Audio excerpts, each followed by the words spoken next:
Segundo livro dos Reis, capítulo 5, nós estaremos lendo do verso 1 ao verso de número 4. Quem já achou, quem já localizou, diga: eu amo Jesus.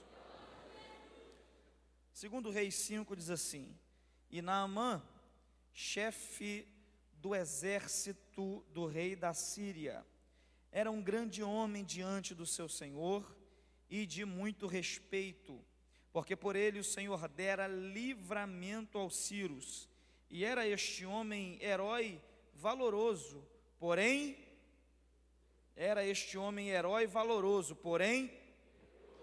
e saíram tropas da Síria e da terra de Israel, levaram presa uma menina, que ficou ao serviço da mulher de Naamã, e disse esta à sua senhora: oxalá que o meu senhor estivesse diante do profeta que está em Samaria, ele o restauraria da sua lepra.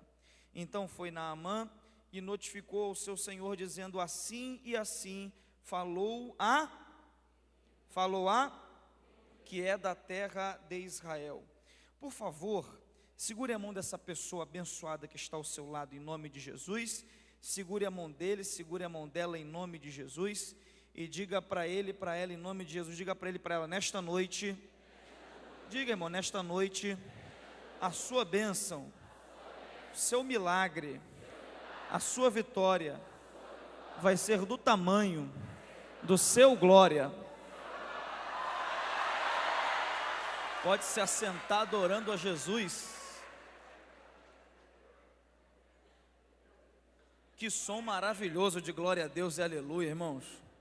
Como diziam os antigos, é o alarido da igreja. O texto que está em voga nesta oportunidade, que está no segundo livro dos reis de Israel, no capítulo de número 5, do verso 1 ao verso 4, é um texto muito conhecido, e eu me arrisco até a dizer que é um texto bastante pregado. Eu, particularmente, já ouvi muitas mensagens, 90% delas abordando a questão de Naamã, que foi um dos milagres que o profeta Eliseu operou em seu ministério. Naamã, que era um homem leproso, você já deve ter ouvido essa mensagem em algum lugar, e foi ao profeta Eliseu, na verdade foi a Israel, chegaram as cartas de recomendações de Naamã e do rei da Síria em Israel, e o rei de Israel rasgou as vestes e disse: como eu vou poder restaurar um leproso? E aí isso chegou no ouvido do profeta, e o profeta disse uma frase que é épica. Ele disse assim: manda o leproso Naamã vir, porque vocês vão saber que há profeta em Israel. E a Bíblia diz que Naamã foi, o Eliseu orientou ele, diz a Bíblia que orientou ele a ir ao Jordão e mergulhar 7 vezes no Jordão. Houve uma resistência por parte de Naamã, porque haviam outros rios que aparentemente eram mais bonitos e até mesmo mais limpos, mas a Bíblia diz que os servos de Naamã insistiram com ele, insistiram em que ele obedecesse a voz profética. A Bíblia diz então que ele vai ao Jordão, mergulha 7 vezes no Jordão, e aí no mergulhar de Naamã, Deus o restaura da sua lepra. Isso é maravilhoso, porque Deus ainda faz milagre quando nós mergulhamos. Então essa história é muito conhecida, principalmente sobre esse prisma, sobre esse aspecto de Naamã, da restauração de Naamã. Mas nessa oportunidade, eu quero compartilhar algumas lições com os irmãos, não a respeito de Naamã, não a respeito do profeta Eliseu. Algumas lições não com foco no profeta Eliseu, não com foco nos 7 mergulhos no Jordão, mas com foco em uma personagem que aparece quase desapercebida no texto, que não tem um enfoque muito grande nas mensagens, uma menina que não tem nem o seu nome mencionado, que não tem nem o seu nome revelado, que não tem o seu nome falado, mas tem uma contribuição significativa para a restauração de Naamã, para que Deus fosse glorificado através de um milagre, e é uma menina que, com um conselho, com uma palavra, consegue mudar o rumo da vida de um homem que é Naamã.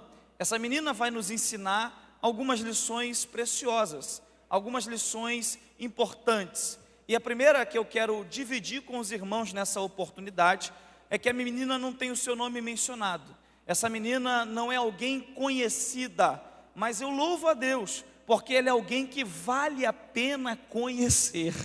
Isso é maravilhoso, porque a menina não tem o nome estampado em nenhum lugar, não é reconhecida até mesmo na Bíblia como uma heroína na fé, mas ela é alguém que vale a pena a gente conhecer, que vale a pena a gente observar, e que vale a pena em boa medida nós imitarmos. E aqui nós absorvemos já uma lição, de que mais importante do que ser alguém conhecido, mais importante do que ser alguém com muitas curtidas, mais importante do que ser alguém com muitos seguidores, ou com muito like, mais importante do que ser alguém conhecido, é ser alguém que vale a pena conhecer. E eu tenho entendido que o nome da menina não aparece, mas o nome do Senhor é glorificado na vida dela. Isso aqui também é maravilhoso, irmãos, porque se dependesse do meu nome, você ia sair do jeito que você entrou. Naamã não foi curado graças ao nome da menina, nem ao nome do profeta Eliseu. Naamã foi curado milagrosamente por Deus, para a glória, honra e louvor do nome do Senhor. Merecia um glória a Deus essa palavra, porque se nós estivéssemos aqui em nosso nome, você ia sair do jeito que entrou. Se nós estivéssemos aqui em nosso nome, você ia sair exatamente igual à maneira que entrou. Mas a igreja não se reúne em seu próprio nome, a igreja se reúne em nome de Jesus. Oh, glória a Deus, e há poder no nome de Jesus. Ah, irmão, se dependesse do meu nome, você ia sair exatamente igual, mas nós não estamos aqui em nosso nome, nós estamos em nome de Jesus, e porque nós estamos em nome de Jesus, milagres vão acontecer. Oh glória, eu vou repetir para você tomar posse, porque nós estamos em nome de Jesus. Quem está enfermo pode ser curado essa noite, porque nós estamos em nome de Jesus. Quem está oprimido vai ser liberto essa noite, porque nós estamos em nome de Jesus. Milagres sobrenaturais vão acontecer, portas serão abertas para a honra, glória e louvor do nome do Senhor. Aleluia, glória a Deus. Então a primeira lição que a gente absorve da vida dessa menina é essa, é que do seu anonimato, mesmo do seu anonimato, nós conseguimos perceber que ela é alguém que vale a pena ser observada, ser estudada e ser imitada em muitos aspectos. A segunda lição que a gente aprende aqui com essa menina, nesse capítulo 5, é que o contexto é um contexto difícil, o contexto é um contexto complicado, o contexto é um contexto delicado, é um contexto de guerra entre a Síria e Israel, e a Bíblia diz que Naamã, que era leproso, mas era capitão, muito provavelmente a lepra ou não estava num estágio muito avançado, ou ele escondia muito bem a lepra. Isso é um ponto que nós vamos abordar mais à frente. E Naamã prepara o seu exército e vai em direção a Israel, e ataca Israel, e consegue vencer uma batalha contra Israel. E Naamã leva como cativa uma menina, leva uma menina como prisioneira. Era algo corriqueiro e até comum naquele tempo, que quando uma nação vencia uma outra nação em guerra, a nação vencedora recolhia os despojos da nação vencida. E o que eram os despojos da nação vencida? Eram os bens, eram as riquezas e eram as mulheres e as crianças. As mulheres e crianças das nações vencidas eram levados como escravos, como cativos, para o trabalho e para o serviço doméstico. Então a gente consegue observar, entendendo o capítulo 5, que Naamã vai para a guerra contra Israel. Naamã vence a guerra contra Israel, e a Bíblia diz que ele traz de Israel uma menina, e coloca esta menina para trabalhar na sua casa. Então a gente observa aqui que a história dessa menina é já uma história de dor, que a história dessa menina é já uma história traumática. A história dessa menina é uma história já de sofrimento.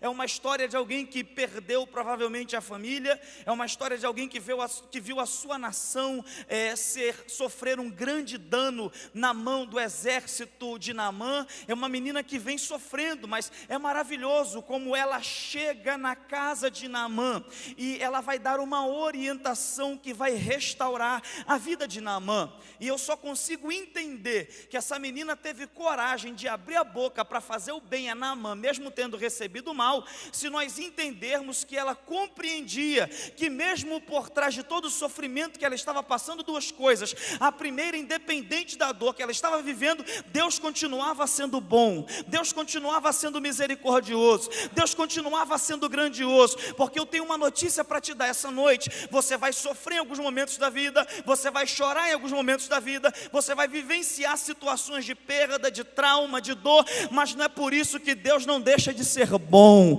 não é por isso que Deus não deixa de ser gracioso, deixa de ser misericordioso. Você se recorda da história de Jó? Nenhum de nós aqui essa noite sofreu mais do que Jó. Jó perdeu os bens, Jó perdeu os filhos, e do auge da sua perca, a Bíblia diz que a mulher, que foi a única coisa que ele não perdeu, virou para ele e disse assim: Jó, Deus não é bom, amaldiçoa o teu Deus e morre. Ele virou para a mulher e disse: como loucas fala tu, receberia o bem de Deus e não aceitaria o mal? Deus me deu, Deus tomou, mas louvado seja o nome do Senhor. Merecia um aleluia mais alto aí da tua parte, merecia um glória a Deus para combinar com esse aleluia, porque Jó estava vivendo um momento de tragédia, mas cria que Deus continuava sendo o redentor dele. Em outra fala, Jó diz assim: ainda que Deus me matasse, nele eu esperaria. Eu vim dizer uma coisa para você essa noite: independente de estar tudo bem ou de estar tudo mal, independente da porta estar aberta ou a porta está fechada, continue crendo que Deus é bom, é maravilhoso e te ama. Glória a Deus. Jó conseguiu compreender que a vida não é feita só de festa, a vida também tem momentos de tragédia, também tem momentos de perda. Mas sabe o que é maravilhoso para a história de Jó, e é maravilhoso para nós, é profético essa noite? É que a história de Jó não terminou em tragédia, a história de Jó terminou em virada e em triunfo para a glória de Deus. Eu vim profetizar para quem crê essa noite: talvez o teu momento está sendo de tragédia, de perda, de luto, de dor, mas eu vim dizer que você ainda vai dar a volta por cima, e a tua história vai terminar com festa e triunfo para a glória de Deus. Então essa menina está passando por um momento de dor, mas nem por isso ela amarga a fé, nem por isso ela deixa de crer em Deus. E uma outra coisa que a gente observa aqui é que dentre tantas casas para onde essa menina poderia ir, ela poderia ir para a casa de qualquer um outro soldado, mas ela vai justamente para a casa de... me ajuda aí, ela vai justamente para a casa de... ela vai justamente para a casa de Naamã. Qual é a terceira lição que a gente observa disso? É que dentre tantos lugares, ela vai justamente para o lugar onde havia uma necessidade. E nessa necessidade ela seria um canal de bênção para a transformação da vida de um homem. O que eu aprendo com isso? É que na vida não existe coincidência. Na vida do crente existe Jesuscidência. Oh, aleluia. Você pode me ajudar e dizer para essa pessoa que está ao seu lado: não existe coincidência. Diga bem, existe Jesuscidência. Aleluia, as coisas não são por acaso, você não nasceu por acaso, você não faz parte dessa igreja por acaso. Eu vim dizer para alguém essa noite: Deus tem um propósito com isso. Irmão, quantas vezes a gente é tentado a pensar que é o acaso que nos leva a algo, ou são as circunstâncias da vida apenas que nos conduzem a determinados lugares. Mas quando eu olho para a Bíblia Sagrada, eu vejo todo um histórico de Deus agindo de forma a colocar pessoas estratégicas em lugares estratégicos onde haveria uma necessidade do uso do talento destas pessoas. Você se lembra de Paulo e Silas? Deus queria salvar o carcereiro. Por isso que no capítulo 16 de Atos, por pregar o evangelho e por libertar uma oprimida, eles vão parar no cárcere. No cárcere, Paulo e Silas começaram a cantar, a orar a Deus, e a Bíblia diz que Deus desceu no cárcere, operou um grande terremoto, as cadeias se quebraram, as portas se abriram, e a Bíblia diz que o carcereiro gritou desesperado: eu vou me matar. E Paulo, de lá de dentro do cárcere, disse: não faça isso, porque todos estamos aqui, e o desfecho da história é esse. O que eu faço, Paulo? Disse o carcereiro, para ser salvo. E Paulo disse: crê no Senhor Jesus e será salvo tu e a tua casa, a tua família. Talvez esse momento que você está passando é Deus armando uma situação para salvar a tua família, para salvar a tua casa, para salvar os teus filhos, para salvar o teu pai. Eu profetizo para quem crê essa noite que será um tempo de salvação. Deus usa circunstâncias para salvar pessoas. Quando a gente observa a vida de José, José foi alguém que sofreu muito também, foi vendido injustamente, passou por um momento de grande aflição, de grande dor, de grande perda. A Bíblia diz que ele foi vendido para o Egito como escravo. José não foi para o Egito para ocupar um cargo de destaque, ele foi vendido, maltratado pelos irmãos como escravo. E a Bíblia diz que quando ele chegou no Egito, ele passou a ser escravo de Potifar, de escravo ele passou a prisioneiro, de prisioneiro na prisão ele interpretou sonhos, e a Bíblia diz que ele chegou ao governo do Egito. Diz a Bíblia que depois de um tempo houve uma fome em Canaã, e o propósito da ida de José para o Egito começa a aparecer e se manifestar. Porque quando houve fome em Canaã, o único lugar que tinha alimento, que tinha comida, era o Egito. E aí os irmãos de José saíram de Canaã e foram para o Egito, para buscar alimento. E quem era o governador do Egito? José. Quando chegou lá, José alimentou eles, trouxe a sua família toda para morar no Egito. Depois de um tempo, o pai de José, Jacó, morreu. E a Bíblia diz que os irmãos começaram a pensar assim: agora que papai morreu, José vai se vingar da gente. Agora que papai morreu, José vai matar a gente, porque ele é maioral no Egito, ele vai se vingar daquilo que a gente fez. E começou um burburinho entre os irmãos, e José percebeu isso, chamou os irmãos, e Gênesis 50:20 diz assim: José vai falar para os irmãos: não tenham medo de eu oprimir vocês, porque vocês me venderam para cá, porque eu entendi o propósito de Deus para a conservação de um povo bom e forte. Deus me trouxe para cá, e o melhor, todo o mal que intentaste contra mim, Deus o transformou em bem. Oh, irmão, merecia um aleluia mais alto da tua parte essa noite, porque eu vim profetizar para quem crê, porque Deus tem um propósito na tua vida. Todo mal que tentarem contra você, Deus vai transformar em bem e vai glorificar o nome dEle. Aleluia. Se for para aplaudir Jesus, aplaude com força.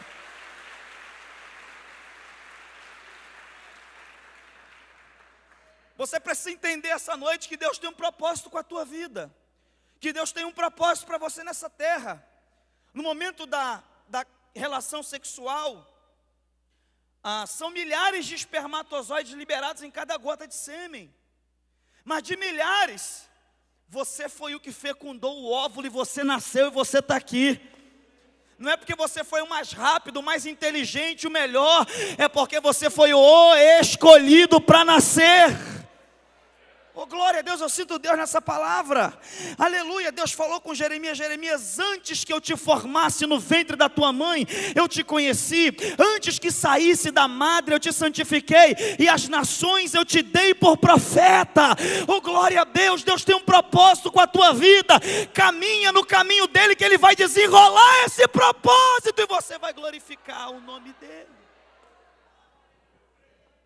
Então a gente aprende com essa menina que ela estava ali por um propósito divino, não por um acaso qualquer, era um propósito de Deus.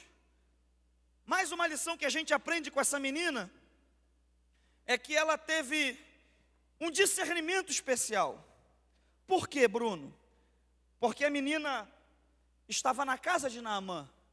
A lepra era uma das enfermidades mais rechaçadas naquele tempo.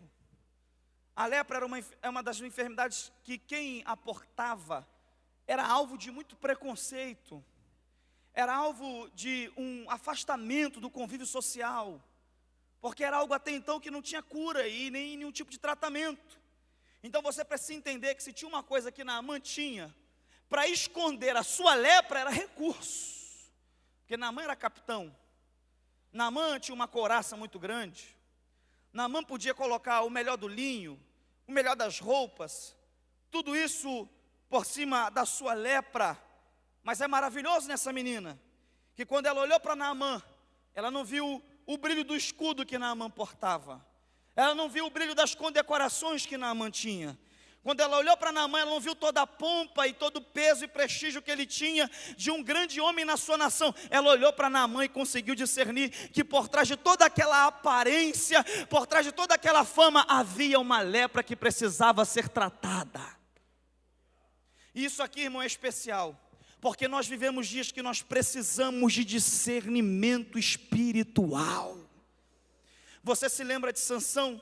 A Bíblia diz que Sansão estava andando em um caminho, se apresentou a ele um leão, o leão era um leão novo, ele partiu para cima do leão, rasgou o leão no meio, continuou o caminho, e aí depois de um tempo a Bíblia diz que uma colmeia de abelhas foi formada em cima do leão morto, do corpo morto, e aí Sansão voltou por esse mesmo caminho, e a Bíblia diz que quando ele olhou, ele não viu o corpo morto, o cadáver, ele viu o mel por cima, e a Bíblia Sagrada diz que ele tomou daquele mel, e levou para dentro da sua casa, para sua mãe, para o seu pai. Ele pecou contra Deus na aliança que Deus tinha feito com ele, porque ele era um nazireu de Deus, não poderia tocar em cadáver, em estado de putrefação, mas Sansão não entende isso, não percebe que por debaixo do mel tinha um leão, um corpo morto, e muitas vezes o que a gente precisa entender é que o diabo sabe que se você vê o cadáver, você não vai chegar perto,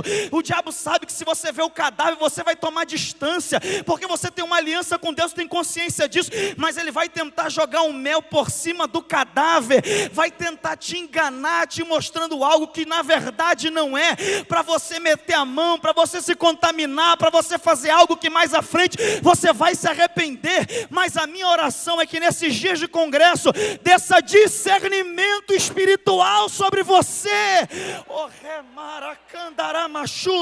Eu quero profetizar para quem crê, você não vai ficar enganado. Deus vai começar a te mostrar o que tem por debaixo do mel, o que tem por debaixo de tantas situações. Deus vai começar a te dar discernimento para você enxergar o que os olhos não podem ver.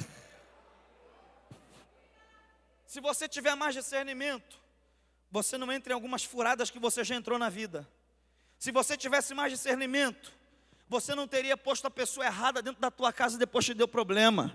Se você tivesse mais discernimento, você não tinha feito aquela aliança, aquele negócio com a pessoa errada, e depois você tomou prejuízo, e ela deu sinais que seria assim, e você não conseguiu enxergar, só depois do dano você percebeu. Se você tiver mais discernimento, você acaba não embolando a tua vida mais do que ela já está embolada. Que Deus te dê discernimento esta noite. Rebaracandaramachúria. Oh, glória a Deus, glória a Deus, glória a Deus. Irmãos, a gente dá enfoque no meio pentecostal em dons que são externos, em dom de profecia, em dom de revelação, em dom de visão, mas tem um dom espiritual que a gente precisa ter, é o dom de discernimento de espíritos. Eu profetizo para quem crê, você vai bater o olho naquela pessoa e Deus vai dizer, sai fora. Você vai olhar para aquela porta, Deus vai dizer, não é para você, eu tenho algo melhor. Deus vai te dar discernimento para não ficar enganado. Discernimento.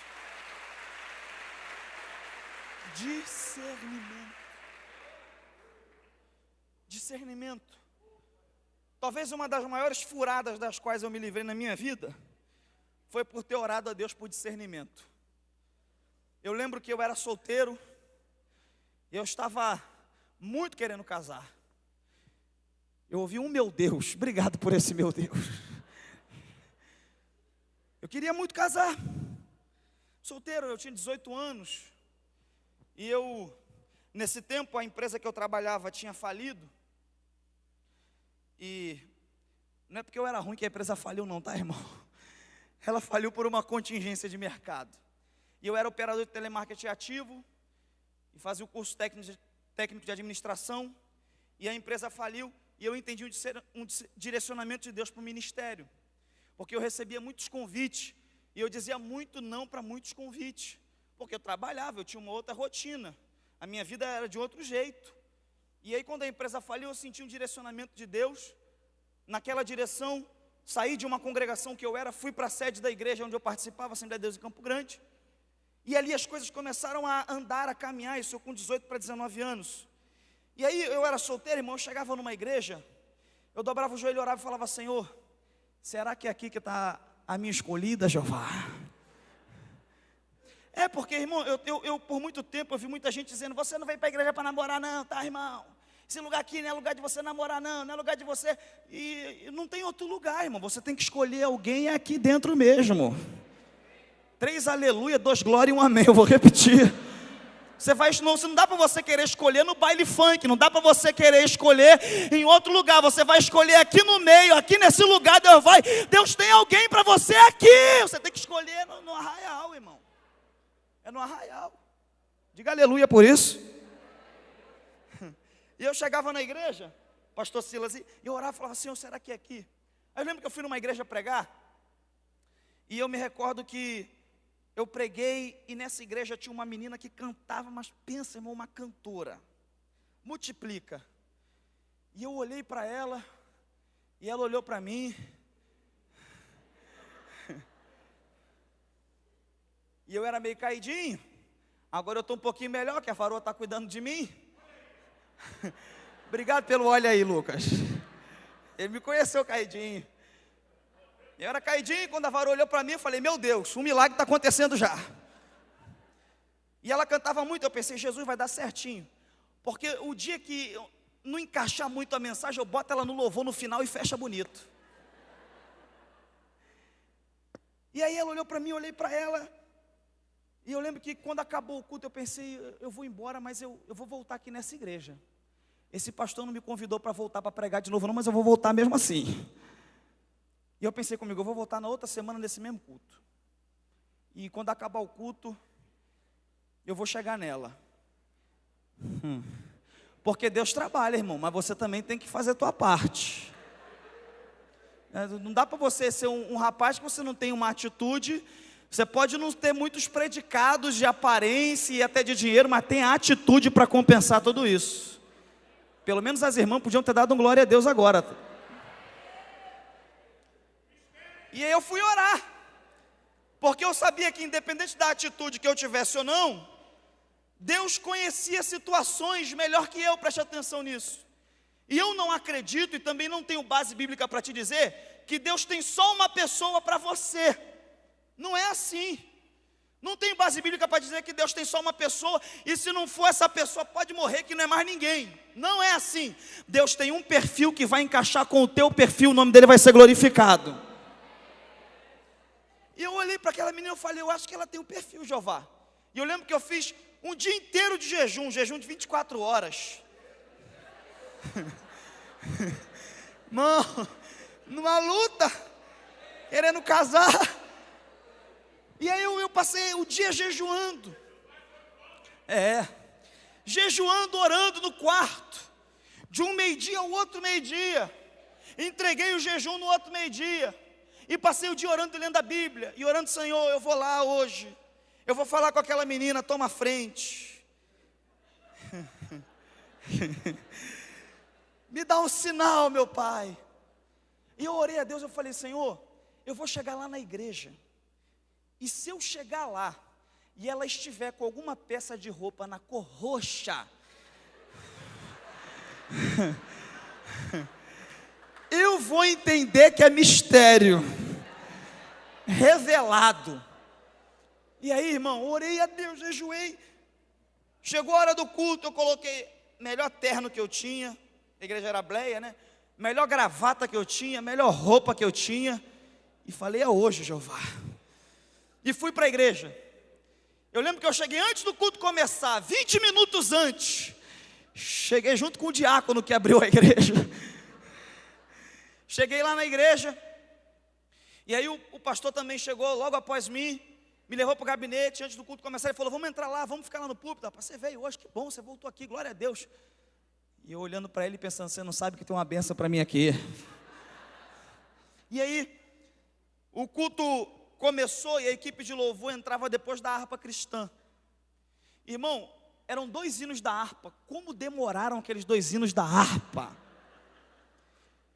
E cantando, e os hinos da harpa, eu pensando, Jesus, ela vai entrar pela porta lateral, Jesus. E ela tem que estar com alguma peça de roupa na cor roxa. Senhor, tem misericórdia, Senhor. Aí daqui a pouco, os hinos da harpa acabaram, a menina vem entrando com a equipe de louvor. Bom, quando ela entrou, eu olhei bem para ela. Comecei olhando para a cabeça e era uma tiara branca. Falei, Jesus, não é roxa, me ajuda. Olhei para a camisa, era uma camisa branca. Falei, Jesus, tem misericórdia, só tem a saia e o sapato agora. Olhei para a saia, era uma saia jeans, e um sapato, era um sapato branco. E eu olhei para aquela situação e falei, Senhor, eu acho que o Senhor não me ouviu, vou ter que jejuar de novo. Mas na verdade Deus tinha me ouvido. E qual era a resposta dele? Você ficou com medo de falar? Deus tinha me ouvido, e qual era a resposta dele? Deus tinha me ouvido, e qual era a resposta dele? Só que a gente fica inquieto, porque quando a gente ora a Deus, pedindo a Deus uma resposta, um discernimento, algumas vezes a resposta que Deus dá não é aquela que a gente quer ouvir. Ninguém deu glória a Deus agora, tá vendo? Mas eu vim dizer para você que se você orar, Deus vai te responder, e algumas vezes vai ser a resposta que você não quer ouvir, mas é a resposta que vai livrar você e te colocar em algo melhor do que o que você projetou. E aí eu fiquei inquieto com aquilo, pensando, Senhor, o Senhor não me ouviu, eu prego tanto que o Senhor fala, que o Senhor responde, que o Senhor ouve, o Senhor não me ouviu, o Senhor não me ouviu, o Senhor não me ouviu. Aí eu lembro que eu saí do púlpito e falei, pastor, eu vou ali no banheiro, vou beber uma água. Irmão, eu cheguei no banheiro, depois fui beber água, eu estou no bebedouro, daqui a pouco um jovem veio até mim. E o jovem veio até mim e falou, Bruno, eu vou ali na esquina comprar um negócio para a cantina, vamos comigo, eu preciso desabafar com alguém. Aí eu falei, tá bom, estava naquele momento meio turbado. Aí a gente saiu da igreja e foi andando, ele falou, Bruno, você não é daqui, você não conhece praticamente ninguém, então eu sinto a vontade para falar o que eu vou falar contigo, porque você é um rapaz de Deus, e eu tenho você como uma referência. E eu nessa altura do campeonato pensando, não sei se eu sou tanto não, Deus não me respondeu. E ele virou para mim e falou assim, tem uma jovem aqui na igreja, que ela canta.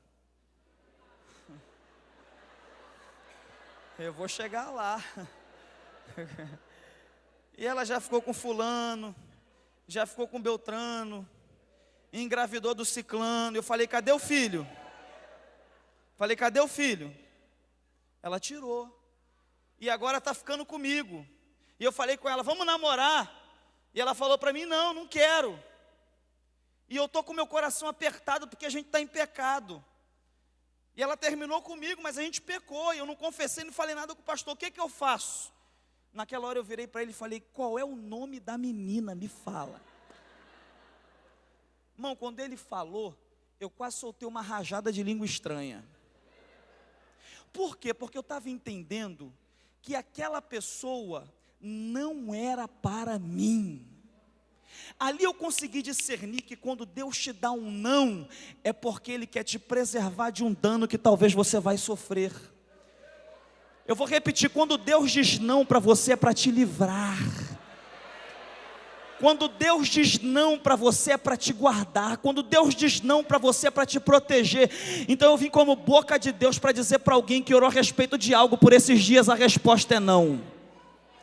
Vou falar de novo, não. Não, não, não, não, não, não. Eu sou boca de Deus para você essa noite, assim diz o Senhor, não, eu tenho algo melhor para a tua vida, espera mais um pouco, não, eu tenho uma porta melhor para você, aguarda mais, não, eu tenho algo de um jeito melhor, espera um pouco mais. Eu vim dizer para alguém, Deus te diz não hoje, é porque tem um sim amanhã para você, muito melhor do que você estava pensando no hoje.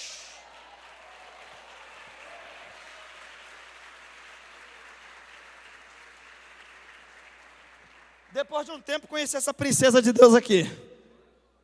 Quando eu conheci ela, eu ia pregar numa igreja em outro estado. Eu sou casado há 10 anos. E eu comecei a conversar com ela na época era o saudoso MSN. Eu conheci ela no falecido Orkut. É raiz aqui, irmão. Aí eu conheci ela e ela falou assim: olha, eu tenho uma câmera aqui, se você quiser ir levar para a igreja, você vai pregar para tirar umas fotos, para postar na sua comunidade no Orkut, eu posso te emprestar. Aí eu virei para meu pai e falei: pai, me leva lá de moto para não dar problema. E aí quando eu cheguei lá, eu tinha orado no caminho, falei: Senhor, eu não vou jejuar não, mas eu creio que o Senhor responde. Se eu chegar lá, ela tiver com algum vestido preto, vai ser ela. Cheguei lá, estava ela com um vestido preto, com algumas florzinhas. Eu falei: opa, é mistério. Quando eu vi, estou casado com 2 crianças, abençoado, e Deus tem nos guardado.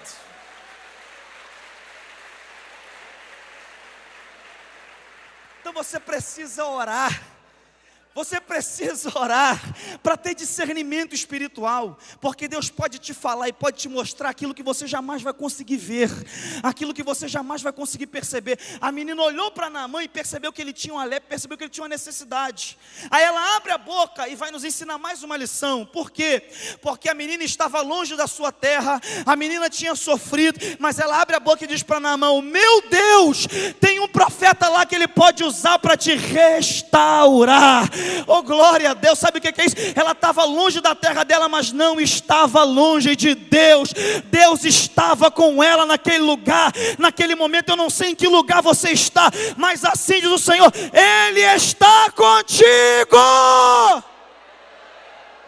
Oh, glória a Deus. Mas Bruno, você não sabe o vale de sombra de morte que eu estou passando. Você não sabe o momento apertado, difícil, complicado que eu estou vivendo. Fica em paz, Deus está dizendo: eu estou contigo onde você estiver. Mereci um glória a Deus mais alto. Eu estou contigo onde você estiver. Eu vim dizer para alguém aqui essa noite: Deus vai contigo aonde você for. Aleluia, onde você estiver, Ele está contigo. Eu estava estudando uns dias atrás um salmo, eu descobri algo maravilhoso. É um salmo muito conhecido, o Salmo 23, que diz assim: o Senhor é o meu pastor, vírgula. O Senhor é o meu pastor, vírgula. É um salmo muito conhecido. E aí eu sempre olhei esse salmo e pensei assim: se o Senhor é meu pastor, não vai me faltar nada, eu vou ter tudo. Mas eu vivi fases também na minha vida que eu tinha ausência de muita coisa. E eu vi muita gente que o Senhor era o pastor delas, e elas ficaram enfermas, faltou saúde. Elas ficaram desempregadas, faltou emprego. Elas passaram momentos de aperto, faltou algumas coisas. E aí eu fui estudar o salmo a fundo. E aí eu fui para o original, porque o Salmo 23 não foi escrito em português, ele foi escrito em hebraico. E no hebraico o Salmo 23 é assim: Adonai Roim Lo Ersá. E se você trouxer direto para o português, não existe a palavra nada no Salmo. O Adonai Roim Lo Ersá do Salmo 23, se você traduzir direto, dá assim: o Senhor é o meu pastor, Ele não me falta. Ai, 3 pessoas entenderam. 4 pessoas levantaram a mão. Eu vou repetir: o Senhor é o teu pastor e é Ele que não vai te faltar. Vou falar mais uma vez para você dar um glória de crente pentecostal: o Senhor é o teu pastor e aonde você estiver, Ele não vai te faltar. Aleluia. A menina estava longe de Israel, mas Deus estava com ela e ela com Deus. Aí ela abre a boca, e para Naamã, que tinha feito mal a ela, para Naamã, que tinha feito ela sofrer, ela vai dizer para Naamã assim: há um profeta em Israel, que se o Senhor conhecesse ele, ele poderia e pode restaurar o Senhor. Eu acho lindo a maneira respeitosa como ela chama Naamã.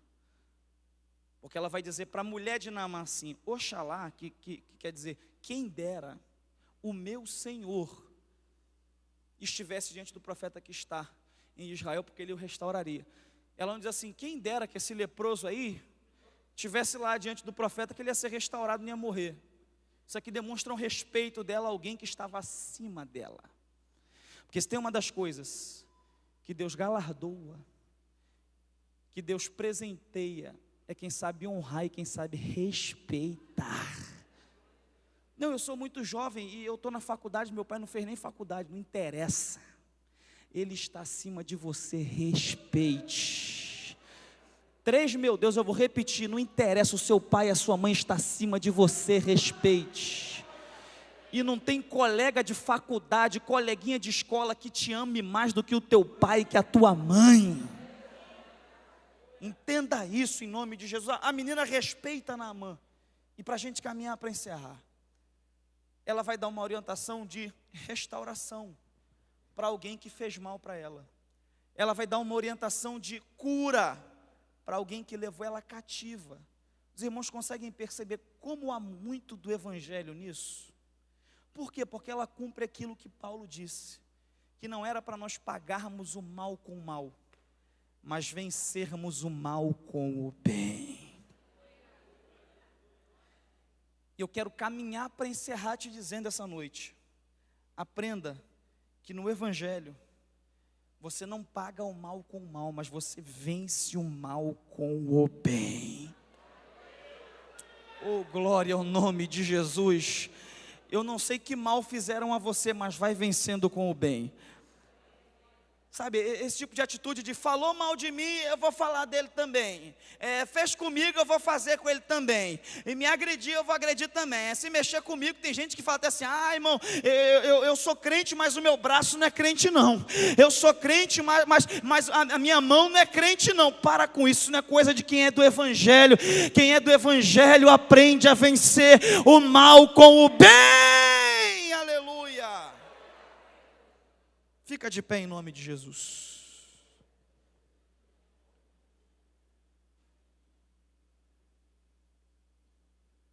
A menina orientou Naamã da maneira certa.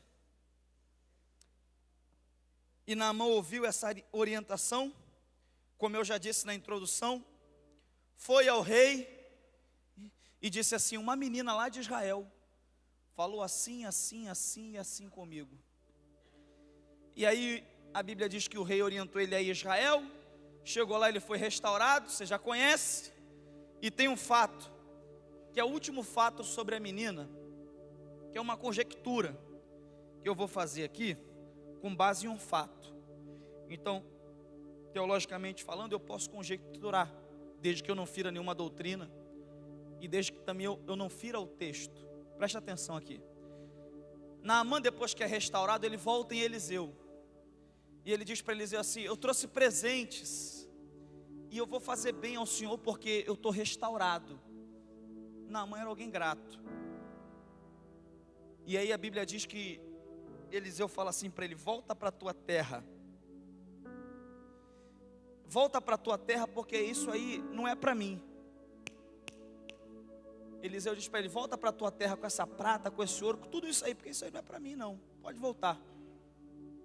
Aí a Bíblia diz que Naamã volta com toda aquela dádiva, embrulhada em gratidão.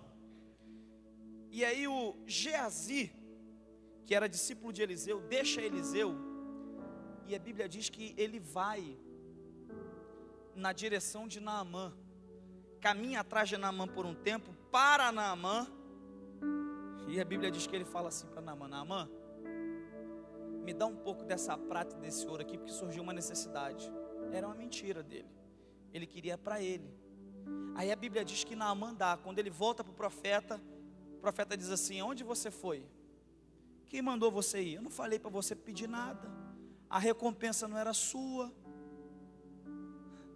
porque você foi tomar a recompensa que não era sua, você vai ficar leproso.